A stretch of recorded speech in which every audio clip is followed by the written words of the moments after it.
And it's another article that comes out of the mainstream media where whoever wrote this article, again, just shows a complete ignorance of the UFO phenomenon. Basically, I don't even know where to begin, but I think it's, again, these are kinds of things that need to be pointed out. Now, some of the things in the article are okay, but there's a lot of it that's just completely false information and unfortunately, the millions and millions of people will read this article and walk away thinking, oh, that's what's going on. That's the truth behind this whole thing. And anyway, it's basically an article in response to extraterrestrials that are featured in the new film called Nope. There's a new movie that's come out directed by Jordan Peele, who has directed movies in the past like Get Out. Very good movies. Now, unfortunately for me, I have not seen this movie yet, Nope. It looks pretty good by the trailers. So I'd really like to see it. Maybe this weekend I'll probably check it out. So I know that apparently in this, all I really know is that there's extraterrestrials in this movie, and they're not nice. I guess they're eating some animals in it. Basically, in a way, it's similar to what I've been talking about recently on the podcast about the possibility that our alien visitors are here simply to feed on livestock and us.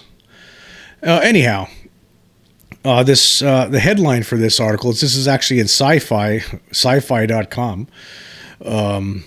And I'll leave the link for this article so you could check it out for yourself. The headline says, "Are aliens coming to eat our horses?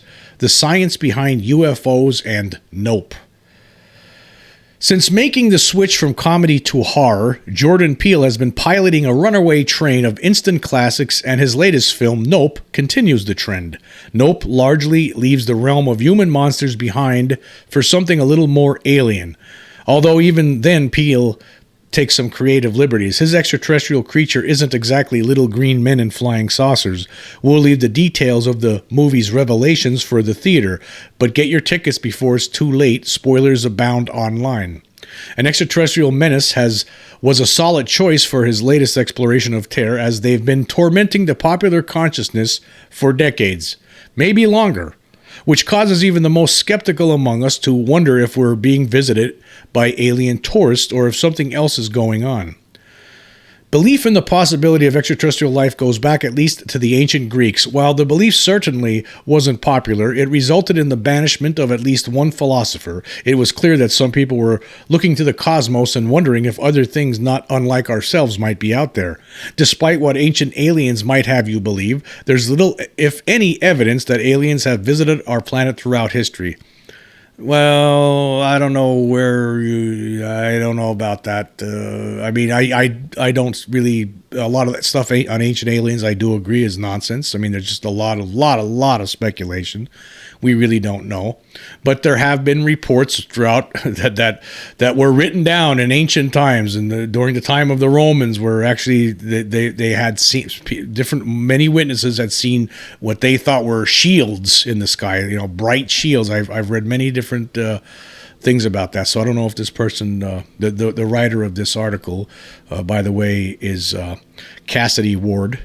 But anyway, I'm not sure about that. There could be some truth to the fact that they've been here, being seen, witnessed by different people for centuries. So anyway, I don't know how anybody could know that, but one way or the other. But there is some evidence that said that does point to the possibility that this has been going on a lot longer than we think. Anyway, continuing with this article. The hypothesis that megastructures like the Great Pyramids, the Nazca Lines, and the statues of Easter Island might have been constructed by extraterrestrial intelligences rests on ignorance and at least a smattering of racism. They ask you to wonder how it could be possible that indigenous peoples could achieve such miraculous feats of architecture and ingenuity. It's a line of thinking we should examine, reckon with, and disregard. Now I get where you're coming. I get where this writer's coming from with that statement, and you know, yeah, I would imagine that the Easter Island statues were built and put in place by the people that lived on Easter Island, and the pyramids were built by the Egyptians. I would agree with that. Now the Nazca lines, though, I mean, we're getting a little bit that seems, you know, that's questionable, because I mean, how would they have been? How would, you know, you could only really see it from the sky. There's a lot of questions regarding the Nazca lines. I mean, how was that constructed? I mean, it doesn't matter, you know, what kind of people built it. I mean, the question is, how did they do it? You know, because you can't really tell what it is unless you're like flying over it. But then again, you know, they could have done it. There may have been a way that I don't know about. But anyway, continuing. Besides, they're mostly built on backward engineering historical events after the fact. If we want to make the case for alien visitation, we should at least rely on first-hand accounts. Those didn't really kick off until the middle of the 20th century. In 1947, Kenneth Arnold was flying a small plane when he reportedly witnessed 9 crescent-shaped objects flying in the distance. According to his account, they were moving several thousand miles per hour, which would have been pretty impressive considering that Chuck Yeager had just broken the sound barrier the same year.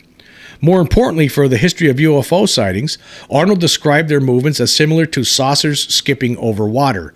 That description was twisted in media reports, and the public began to imagine alien spacecraft shaped like saucers. That's bogus. That's false. That is false. What happened is this: Arnold was the first time that it was a story like this was picked up by the national news. Okay, by the international news. This was the first time a story about these saucers was picked up by international news. This is a big time falsity, and it's repeated by a lot of UFO investigators too. But if you go back and do some research, right, you will find that in the months, you know, in the weeks and months leading up to Arnold's sighting, right, there were people that reported seeing these circular disc-shaped objects, right? But all those sightings were pretty much relegated to just local newspapers. They didn't; those reports didn't get,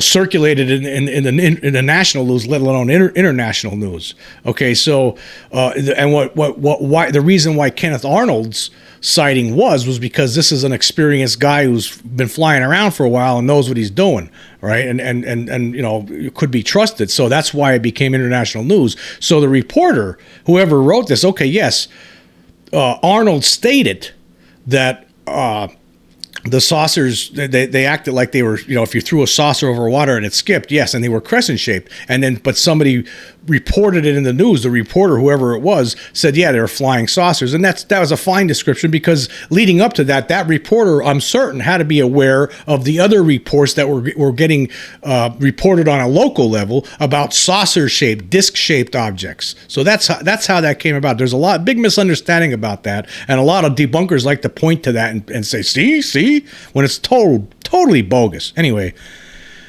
continuing.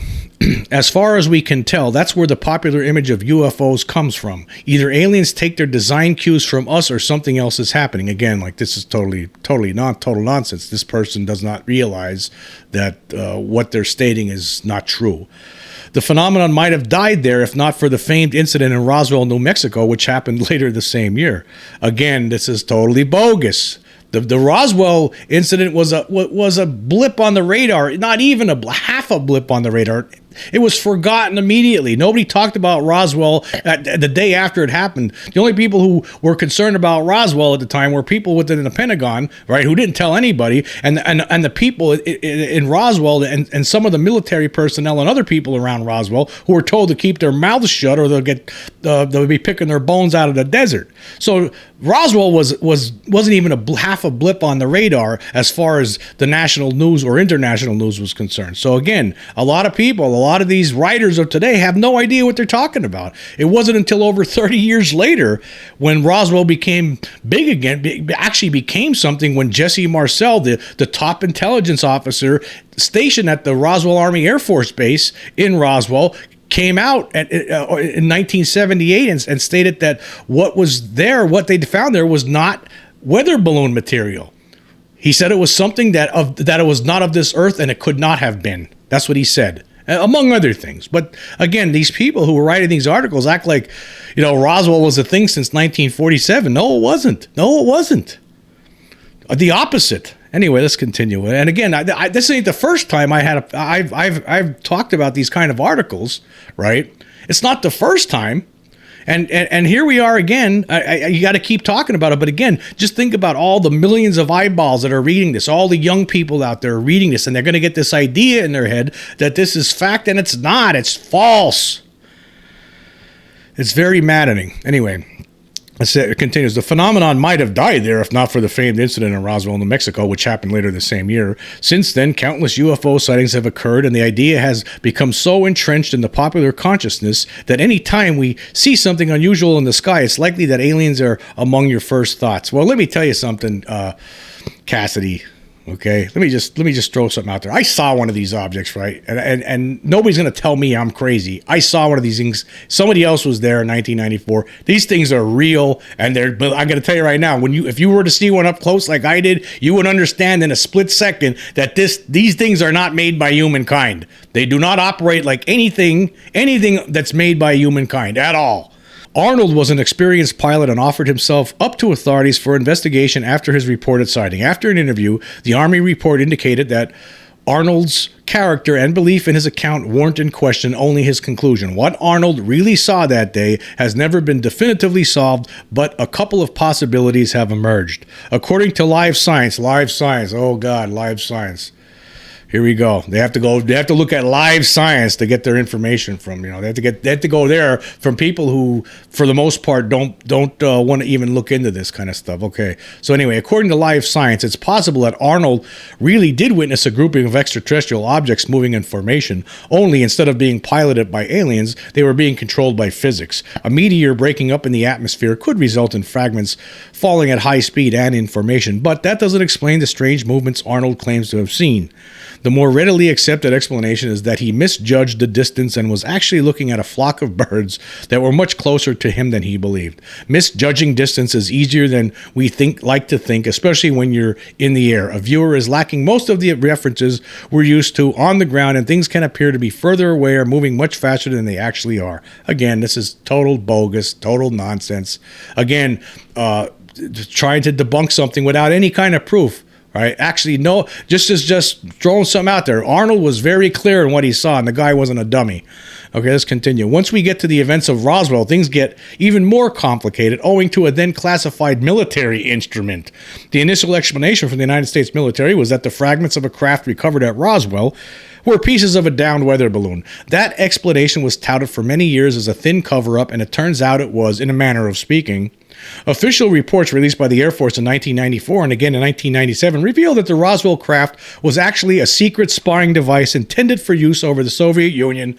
Again, this is nonsense. It's a lie. It's horse crap. And here this person's throwing it out there to the whole world to see. That was what the Air Force said. The Air Force has lied about Roswell for 75 years. They lied about it in 1994 again, and then lied about it again in 1997. They've been lying for years. They told the truth one time. Their initial press release in 1947. How many times we got to go over this? This person has not investigated this stuff. They have not looked into this. They have not read a book on this. They're getting their information actually from the Air Force themselves. I mean, this is complete bogus nonsense. There were no witnesses to a weather balloon. And believe me, someone like Jesse Marcel, the top intelligence officer in Roswell in 1947, I could assure you, would have known the difference between weather balloon material and something metals that he couldn't identify and never saw again. Never saw that type of material in his life again. He knew it was from out of this world. And not just him, but there were a lot of people who testified to this fact. Again, this reporter, Cassidy, who wrote this, right, has no idea what she's talking about. A string of connected balloons outfitted with microphones was intended to listen for evidence of nuclear tests. When it came down over New Mexico, the military had to concoct a story in order to hide their secret machinations. Allowing the public to believe an alien visitation was deemed preferable to revealing our secrets, so it goes. Again, this is total nonsense. Absolute nonsense. This person has no idea. This story is completely flawed. there's no truth to this whatsoever. I mean, even the debunkers of Roswell will tell you that. This is that statement there to say that allowing the public to believe in alien visitation. No, they didn't. That's not what happened here.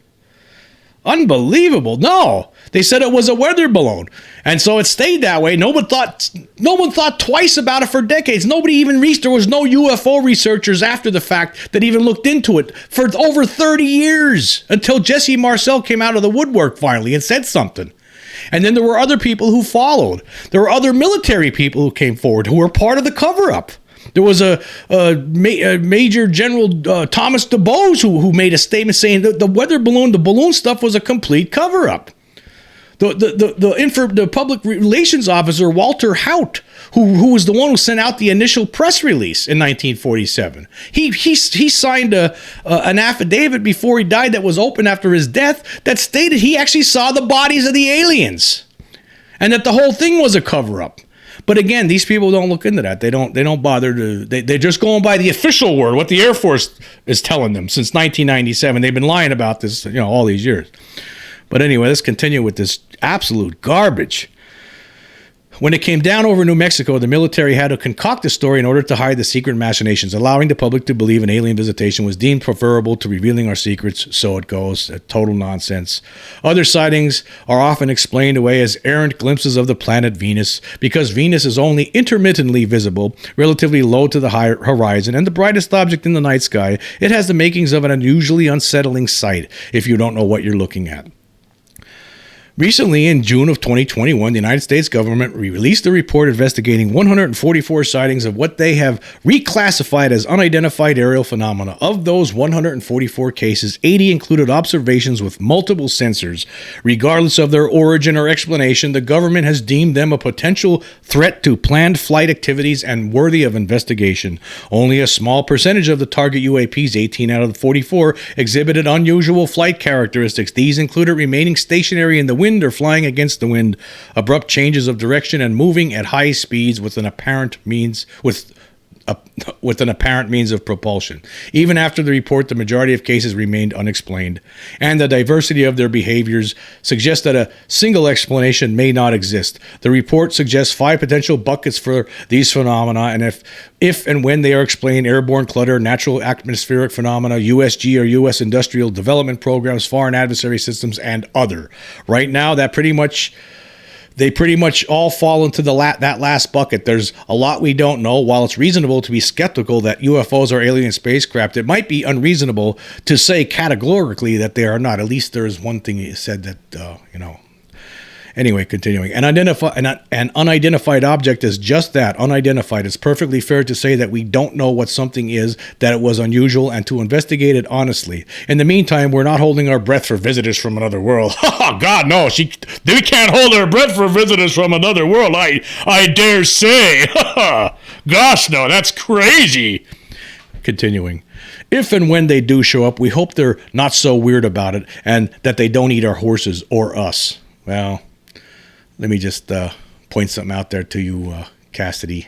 You have no idea what you're talking about. Cassidy Ward has done a disservice to the human race with this absolutely unresearched garbage, absolute trash piece of garbage article. I'm very sorry. You're nice. This person's a good writer, but outside of that, no, zero, zilch, nope, right? Nope, you don't get it. You have done no research. You have no business even writing about this. You have no idea how things have been over the last 75 years. You have done zero research, and it actually shows. It's just awful, just awful. Let me just tell you something, folks. The United States government has now for decades been lying to the American public about this, right? There's a faction within the government. How many times we got to say this, right? But let's just look at the proof here. Let's look at the evidence here. We have a document, a declassified document from 1947, where you had General Nathan Twining saying right out that these things are real. They're not imaginary. They're not fictitious. He said it in 1947. The Air Force, writing to another general. Right, another general expressed concerns. He sent that letter, and that letter was declassified in the 60s. It states that there is These objects are real. They're not visionary or fictitious, among other things, right? These things are real. They're saucer shaped. There's several different kinds of shapes, right? But he described the saucers initially in that letter to this person, right? And over the years, over the decades, at different points of time, different people in the Air Force and in the military have stepped forward and told the American people they're looking into it, or they have looked into it, and there's nothing to be scared of. They show no threat to the United States. That's that's what they've been saying off and on over the decades. If you do your research, you will find the quotes, right? There are all different kinds of quotes that you will find that were made by different people within the military, right? That stated that yes, we looked into this. There's nothing to it, and a lot of things could be explained. Now here we are, 75 years later, right? And what are they saying now? There's objects out there we can't explain, and we need to determine whether they're from. We need to determine whether they're a threat, whether they pose a threat to the United States. So they've been saying the same things. I've been talking about this recently, and a lot of people just aren't seeing it, especially people in the mainstream media. You need to look back. You need to do your research. Look what they've been saying throughout the decades. Right? Find the quotes, and you will see a picture painted. They've been saying the same thing over and over and over again for 75 years now. And now we're at a point where they're saying, yes, there are things out there. We can't explain them. They could be explained maybe, but we need to determine whether they're a threat to the United States. They've been looking into this for 75 years, right? And they still don't have an answer, not at least for the public. They don't have that answer, at least for the public, right? There's no answers for the public. Nothing. No answers for the public after all these years, 75 years of trying to determine whether these things pose a threat, right, to the United States.